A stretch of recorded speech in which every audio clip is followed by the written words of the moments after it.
Assalamualaikum warahmatullahi wabarakatuh. Jumpa lagi bersama akun YouTube kami, Guru Milenium. Ya, kami akan melanjutkan kajian terkait sahabat Nabi Muhammad SAW.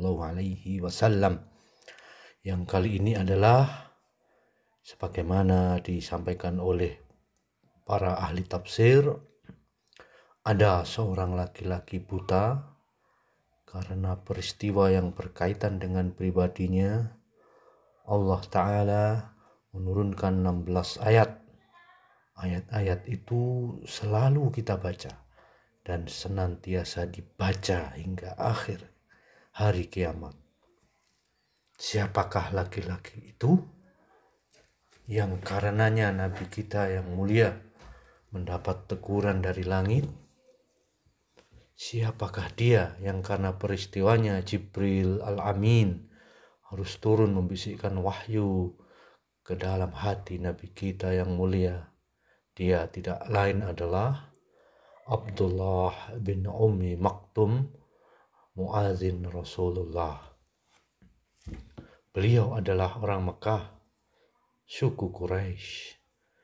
Beliau mempunyai ikatan keluarga dengan Rasulullah, yaitu anak paman Ummul Mukminin Khadijah binti Khuwailid ridwanullah alaiha. Bapaknya Qais bin Zaid dan ibunya Atikah binti Abdullah. Ibunya bergelar Ummi Maktum karena anaknya yaitu Abdullah lahir dalam keadaan buta total. Abdullah bin Ummi Maktum menyaksikan ketika cahaya Islam mulai memancar di Mekah. Allah melapangkan dadanya. Meskipun matanya tidak bisa melihat, dadanya dengan lapang menerima agama Islam. Karena itu tidak diragukan lagi dia termasuk as-sabiqunal awwalun, kelompok pertama yang masuk Islam. Beliau turut menanggung segala macam suka duka kaum muslimin di Mekah ketika dizalimi oleh kaum kafir Quraisy. Beliau turut menderita siksaan kaum Quraisy sebagaimana yang diderita para sahabat seagama dengannya, yaitu berupa penganiayaan dan berbagai macam tindak kekerasan. Apakah beliau yang buta menyerah? Tidak. Dia tidak pernah mundur dan tidak lemah imannya. Bahkan semakin teguh berpegang kepada ajaran Islam dan kitabullah. Beliau semakin rajin mempelajari syariat Islam dan sering mendatangi majelis Rasulullah. Ini ibrah kita sekalipun sekarang sebagian syariat Islam itu dikriminalisasi terkait jihad, khilafah, orang ngomong syariah atau bahkan perda syariah pun dianggap radikal, sehingga ada yang siap melaporkannya ke pihak yang berwajib. Maka tidak perlu takut, kita hadapi dengan sebaik mungkin, sesabar mungkin, sebagaimana yang sunatullah terjadi pada pemeluk agama ini di masa awalnya. Baik, Abdullah bin Ibnu Ummi Maktum sangat rajin bahkan bisa dibilang rakus dalam mendatangi majelis Rasulullah. Beliau menyimak dan menghafal Al-Quran sehingga setiap waktu senggang selalu diisinya dengan itu. Bahkan dia sangat rewel. Karena sangat rewel itu dia beruntung memperoleh apa yang diinginkan dari Rasulullah. Tentu yang paling utama adalah hidayah dan Islam itu sendiri. Rasulullah sering mengadakan dialog di masa awal dakwah itu dengan para pemimpin Quraisy yang sangat beliau harapkan untuk masuk Islam. Beliau suatu hari bertatap muka dengan Utbah bin Rabi'ah, Syaibah bin Rabi'ah, Amr bin Hisham, ini nama lainnya Abu Jahal, Umayyah bin Khalaf, dan Walid bin Mughirah, ayah dari Khalid bin Walid. Ini para tokoh utama Quraisy, dengkotnya kafir Quraisy ini. Maka Rasulullah berunding dan bertukar pikiran mereka tentang Islam. Beliau sangat ingin sekali mereka menerima dakwah dan menghentikan penganiayaan terhadap kaum muslimin. Nah, ketika beliau berunding dengan sungguh-sungguh, tiba-tiba Abdullah bin Ummi Maktum datang mengganggu, minta dibacakan kepada beliau ayat-ayat Al-Quran. Kata Abdullah, "Ya Rasulullah, ajarkanlah kepadaku ayat-ayat yang telah diajarkan Allah kepada Anda." Nah, Rasul yang tengah fokus ya berdiskusi tadi dengan para tokoh kafir Quraisy, beliau tidak terlengah ya, tidak mempedulikan permintaan Abdullah, bahkan agak acuh kepada interupsinya itu, dan beliau kemudian membelakangi Abdullah dan melanjutkan pembicaraan dengan para pemimpin Quraisy. Selesai berbicara dengan mereka, Rasulullah bermaksud hendak pulang, tetapi tiba-tiba penglihatan beliau gelap dan kepala beliau terasa sakit seperti kena pukul. Kemudian Allah mewahyukan firman-Nya kepada beliau di surat Abasa ayat 1-16. Abasa wa tawalla an ja'ahul a'ma. Dia, Muhammad, bermuka masam dan berpaling karena seorang buta datang kepadanya. Tahukah kamu, barangkali ia ingin membersihkan dirinya dari dosa, atau dia ingin mendapatkan pengajaran, lalu pengajaran itu memberi manfaat kepadanya. Adapun orang yang merasa dirinya serba cukup, maka kamu melayaninya, padahal tidak ada celaan atasmu kalau mereka tidak membersihkan diri atau beriman. Adapun orang yang datang kepadamu dengan bergegas untuk mendapatkan pengajaran, sedangkan ia takut kepada Allah, maka kamu mengabaikannya. Sekali-kali jangan begitu. Sesungguhnya ajaran Allah itu suatu peringatan, maka siapa yang menghendaki tentulah ia memperhatikannya. Di dalam ajaran itu terdapat kitab-kitab yang dimuliakan, yang ditinggikan lagi disucikan di tangan para utusan yang mulia lagi senantiasa berbakti. Ya, itu lengkap terjemahannya. Di 16 ayat itulah yang disampaikan Jibril kepada hati ya, dari Rasulullah SAW sehubungan dengan peristiwa di atas. Sejak hari itu ya, Rasulullah SAW tidak lupa memberikan tempat yang mulia bagi Abdullah apabila beliau datang. Rasulullah SAW mempersilahkan ya, Abdullah bin Ummi Maktum untuk duduk di tempat duduk beliau. Beliau tanyakan keadaannya dan beliau penuhi kebutuhannya.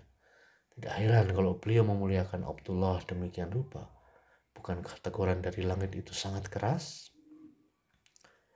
Lalu tatkala tekanan dan penganiayaan kaum Quraisy terhadap kaum muslimin makin berat, Allah Ta'ala mengizinkan kaum muslimin dan Rasulnya hijrah.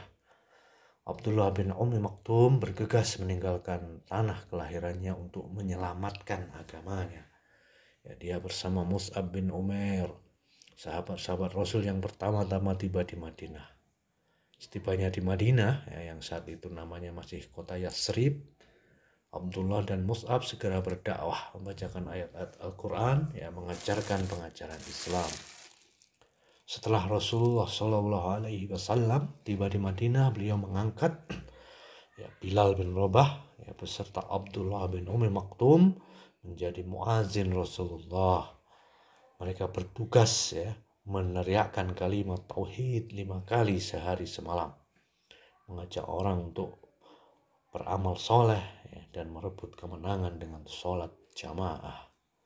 Apabila Bilal azan, maka Abdullah iqamah. Apabila Abdullah azan, maka Bilal yang iqamah. Datanglah bulan Ramadan dan tugas mereka pun bertambah. Bilal azan di tengah malam membangunkan kaum muslimin untuk sahur, dan Abdullah azan ketika fajar menyingsing memberitahu kaum muslimin waktu imsak sudah datang, agar menghentikan makan dan minum dan segera ya bergegas untuk ya membersihkan diri untuk mempersiapkan sholat. Untuk memuliakan Abdullah bin Ummi Maktum, beberapa kali ya Rasulullah mengangkatnya menjadi wali kota Madinah, menggantikan beliau tatkala meninggalkan kota. 17 kali jabatan itu dipercayakan kepada Abdullah. Ya. Salah satu di antaranya adalah ketika beliau Shallallahu Alaihi Wasallam meninggalkan kota Madinah untuk Fathul Makkah dari kekuasaan kaum Quraisy. Setelah perang Badar, ya, Allah menurunkan ayat-ayat Al-Quran mengangkat derajat kaum muslimin yang pergi berperang jihad fi sabilillah. Jihad itu mulia, ya, bukan kriminal, bukan teroris. Ya, ketika diperintahkan oleh Amirul Mukminin, ya, di dalam rangka menegakkan kalimat Allah, ya kan, memerangi kafir harbi yang memerangi ya, ataupun menzolimi kaum muslimin. Ya, Allah melebihkan derajat mereka yang pergi berperang atas orang-orang yang tidak pergi berperang dan mencela orang yang tidak pergi karena ingin santai. Ayat-ayat itu sangat berkesan di hati Abdullah bin Ummi Maktum. Tetapi tentu baginya yang buta itu adalah suatu hal yang tidak mungkin, ya, berperang di depan atau jadi prajurit di depan. Dan selalu beliau menyampaikan kepada Rasulullah, seandainya saya tidak buta, tentu saya pergi berperang. Kemudian beliau memohon kepada Allah dengan hati penuh tunduk. Semoga Allah menurunkan ayat-ayat mengenai orang yang keadaannya cacat, yang punya uzur seperti beliau. Tetapi hati mereka ingin sekali hendak turut berperang. Dan senantiasa berdoa dengan segala kerendahan hatinya, ya Allah, turunkanlah wahyu mengenai orang-orang uzur sepertiku. Tidak lama kemudian Allah memperkenankan doanya. Zaid bin Sabit, ya, sekretaris Rasulullah, ya, yang bertugas menuliskan wahyu, menceritakan, aku duduk di samping Rasulullah, tiba-tiba beliau diam sedangkan paha beliau terletak di atas pahaku. Aku belum pernah merasakan beban yang paling berat melebihi berat paha Rasulullah ketika itu. Sudah beban berat yang menekan pahaku hilang, ya, beliau bersabda, tulis hai Zaid. Lalu aku menuliskan di surat An-Nisa, ya, surat keempat ayat ke-95. Tidak sama orang-orang mukmin yang duduk tidak turut berperang dengan pejuang yang berjihad fisabilillah. Lalu Ibnu Ummi Maktum berdiri seraya berkata, ya Rasulullah, bagaimana dengan orang-orang yang tidak sanggup berjihad, berperang karena cacat? Lalu selesai pertanyaan itu, Rasulullah terdiam dan paha beliau menekan pahaku, seolah-olah aku menanggung beban berat seperti tadi. Kemudian setelah beban itu hilang, Rasulullah berkata, coba baca kembali yang telah engkau tulis. Ya.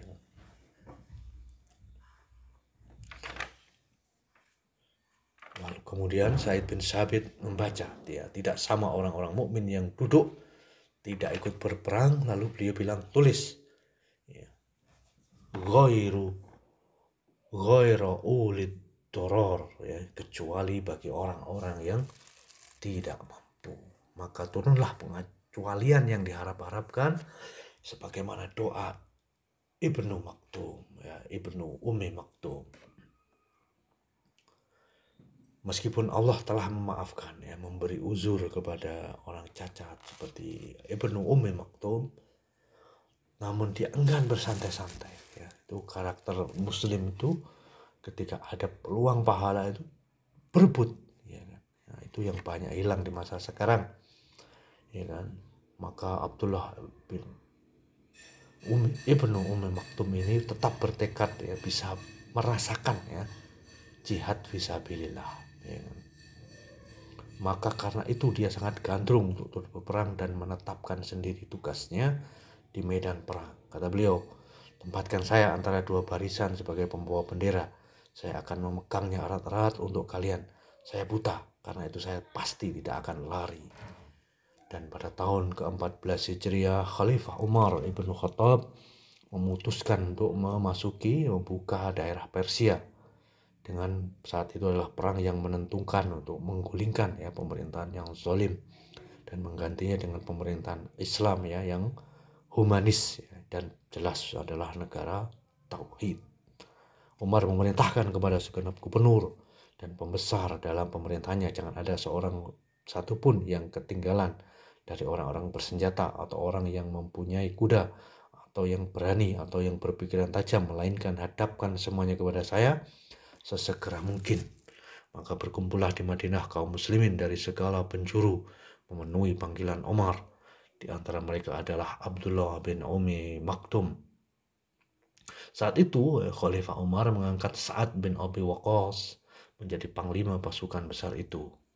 Kemudian beliau pun memberikan instruksi kepada Sa'ad. Setelah pasukan itu sampai di Qadisiyah, ya, yang dekat Irak, Kuwait ya kalau di zaman sekarang, Abdullah bin Umi Maktum memakai baju besi dan perlengkapan perangnya. Dia tampil sebagai pembawa bendera kaum muslimin, La ilaha illallah Muhammadur Rasulullah. Dan pada hari ketika perang Qadisiyah, perang dengan hebat terjadi. Ya. Kaum muslimin berhasil memenangkan perang tersebut dengan kemenangan besar yang belum pernah direbutnya. Maka pindahlah kekuasaan Persia, ya, imperium terbesar di dunia saat itu ke tangan kaum muslimin. Ya kan? Kemenangan yang meyakinkan itu dibayar dengan darah dan jiwa ratusan para syuhada. Di antara mereka yang syahid itu terdapat Abdullah bin Umi Maktum yang buta, yang ditempatkan untuk membawa bendera tauhid. Beliau ditemukan terkapar di medan tempur berlumuran darah syahidnya sambil memeluk bendera kaum muslimin radhiyallahu anhu.